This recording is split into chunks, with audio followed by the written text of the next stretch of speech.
Good morning player.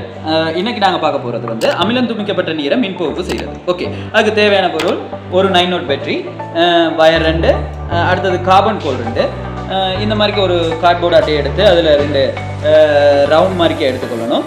ஏன்னா இந்த கொதிக்குழாயை அதில் ஃபிக்ஸ் பண்ணுறதுக்காக இந்த மாதிரி ஒரு ஐஸ்கிரீம் என்னது பிளாஸ்டிக் பாஸ்கெட் ஒன்று எடுத்துக்கொண்டோம்னா நல்லதான். இதில் நீர், அதில் அமிலம் HCl அமிலத்தை துளிச்சு போட்டு நாங்கள் என்ன செய்யணுமெண்டா இந்த கார்பன் கோல் 2ஐயும் இது உள்ள கால அனுப்பணும். இதில் வந்து பார்த்தீங்கன்னா உள்ளுக்கு நீர்க்குமிழிகள் வந்து தங்காத மாதிரி நாங்கள் வந்து இதை செட் பண்ணணும். அப்போ செட் பண்ணிவிட்டு நாங்கள் இந்த மாதிரிக்கு அமைப்பை தயார் செஞ்சோம்னு சொன்னால், இப்போ இதில் இங்கே மறைமுனையோட ஒரு மின்வாய் இணைக்கப்பட்டிருக்கு, நேர்முனையோட ஒரு மின்வாய் இணைக்கப்பட்டிருக்கு.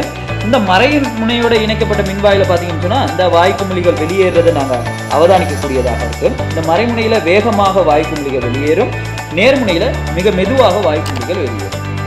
மறைமுனையில் வெளியேற வாயுக்குமிழி வந்து ஐதரசன் வாயு, நேர்முனையில் வெளியேற வாயு வந்து ஆக்சிஜன் வாயு. ஏனென்றா கரைசல்ல உள்ள H+ அயன்கள் என்ன செய்யும், மறைமுனை பக்கமாக வந்து இலத்திரனை பெற்றுக்கொண்டு H2 வாயுவாக மாறும். அதே கரைசலில் உள்ள OH- அயன்கள் என்ன செய்யும், நேர்முனை பக்கமாக போய் இலத்திரனை இழந்து நீராகவும் ஆக்சிஜன் வாயுவாக மாறும்.